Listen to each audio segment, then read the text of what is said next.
Bom, então a gente vai aproveitar esse tempinho final na aula para dar uma olhada no Manifesto Ágil, certo? Para a gente poder falar do Scrum na próxima aula, ter um tempo completo. Então a gente já viu a principal parte do Manifesto Ágil, né, que é essas valorizações maiores, né, de indivíduos e interações sobre processo e processos e ferramentas, né, software funcionando sobre documentação abrangente, colaboração com o cliente sobre negociação de contratos e responder a mudanças sobre seguir um plano. Ou seja, nosso foco maior está do lado esquerdo. Então, a gente, quando precisar tomar uma decisão, a gente vai ter que pensar nessas coisas. O que é mais importante, entregar software ou entregar documentação?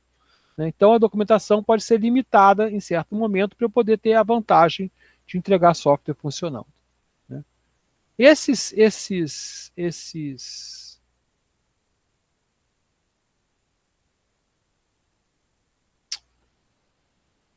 Aí, então, é a parte principal do Manifesto Ágil que eu repito aqui.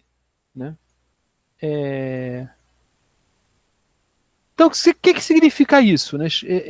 As pessoas são que dão maior impacto no sucesso. Software é feito por pessoas, certo? Então, essa crença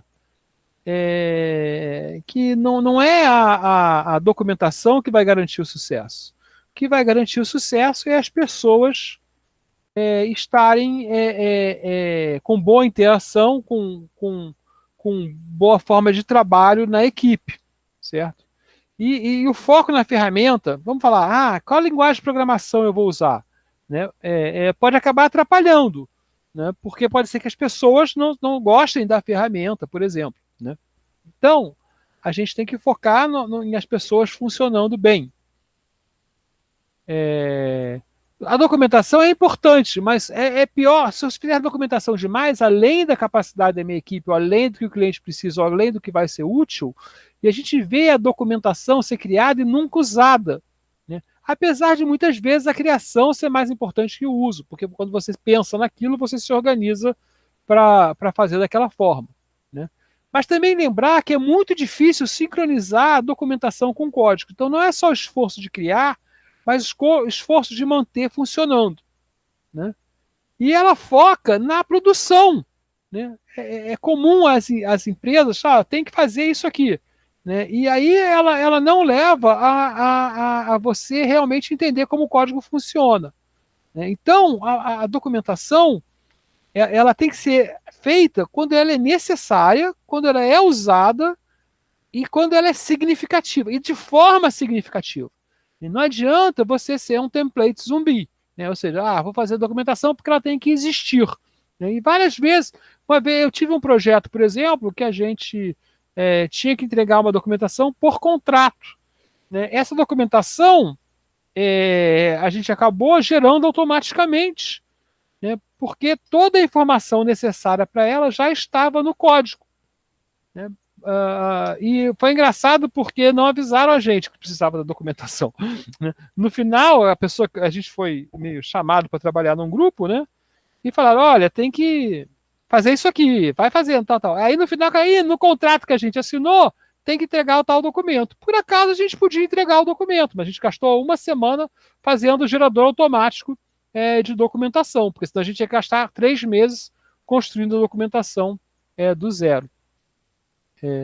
Então, o que pode ser documentação? Né? Documentação pode ser só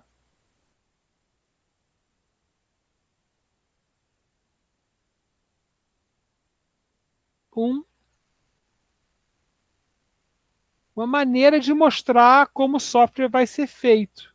Eu não preciso, por exemplo, se eu faço esse desenho aqui, deixa eu botar de uma maneira que não estrague o desenho, né?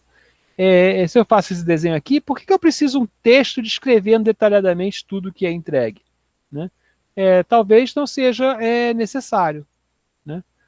Aqui, por exemplo, é uma documentação que se usava muito e é útil, né? Que é um DFD. Né? O problema do DFD é que nesse nível ele é útil, um nível bem geral. Depois ele até continuou útil no passado, né? Porque você ia detalhando, detalhando, detalhando, mas aí você não conseguia manter o detalhe, o 2.1.1.1.1.1.1 sincronizado com o código. Aí tinha um trabalho enorme de fazer isso, né? E aí o que o cara faz? Aí começa a estudar ferramentas que fazem geração automática, ferramentas que fazem documentação automática, e perde o sentido da documentação, ela passa a ser só um objeto contratual, né? Colaboração com o cliente mais que negociação com o contrato, né? Porque no software é difícil especificar o que é necessário, né? Mas também a gente não pode fazer o contrato no final, né? O meu contrato é para entregar o que eu combinei, não chegou. Então tem que ter uma maneira de combinar isso. O contrato tem que mostrar como que a gente vai fazer as trocas, né? Como que a gente vai colaborar.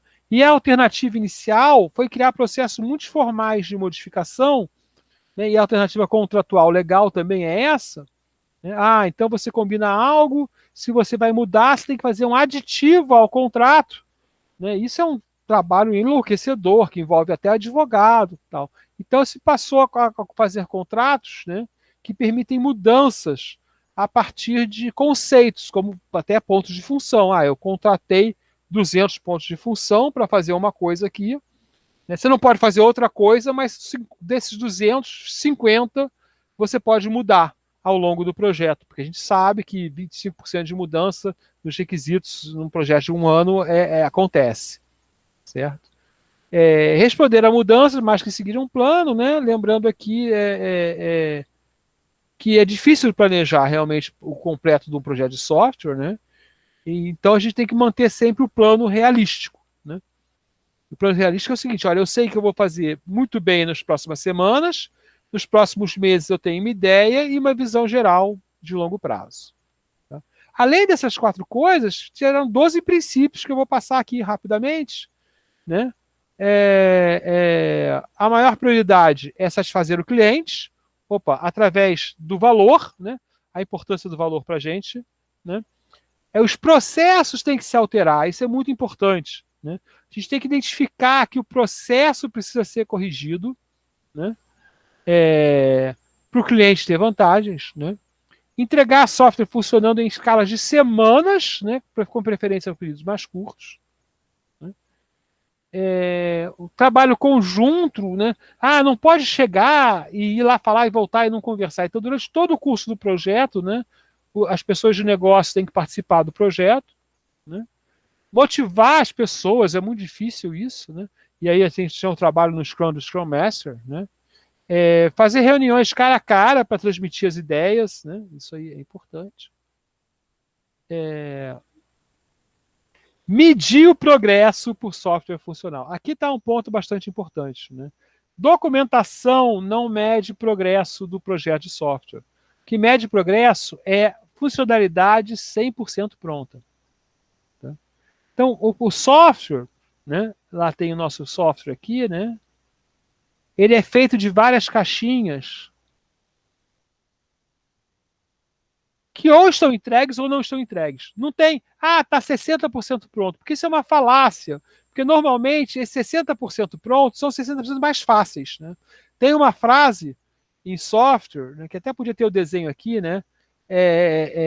Quando tem 90% de um projeto de software pronto, ainda falta fazer 90%.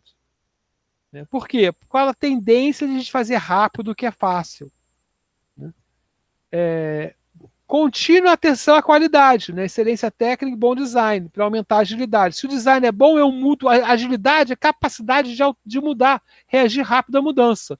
Então, se eu tenho um design bom, eu posso reagir rapidamente à mudança. Né? Simplicidade, né? Aí a frase, sempre lembrem disso, gente. Né? Primeiro, tu lembra a piadinha que é o KISS, né? Keep it simple, stupid. Né? É o mais simples que funciona. Eu tenho aqui uma forma mais complicada de fazer. Não. O mais simples que funciona. O complicado só quando ele é necessário. Né? E aí eles falam, né, que arquiteturas, requisitos e designs vêm de times auto-organizáveis. Né? E aqui, para mim, muito importante, é reflexão sobre o processo. Tá?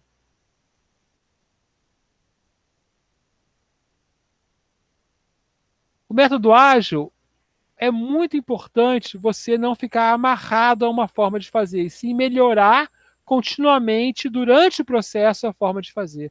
Isso é uma grande diferença para os métodos prescritivos, onde você não muda o seu plano da forma de fazer, a não ser com uma grande intervenção. Aqui não, a intervenção é natural. Nos processos ágeis, a gente começa a fazer coisas e deixa de fazer coisas em função do sucesso delas com aquela equipe. Né? Então, algumas equipes já não se adaptam a algumas coisas que pedem para fazer outras ou não fazer mais aquilo. Isso é muito importante no método ágil. Né? Então, a gente tem aqui uma visão rápida aqui do manifesto ágil, né? Lembrando que ele não é só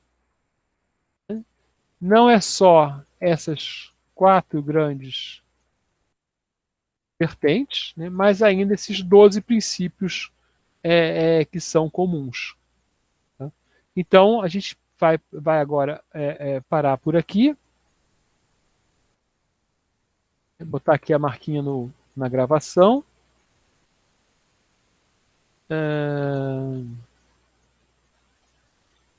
E parar a gravação.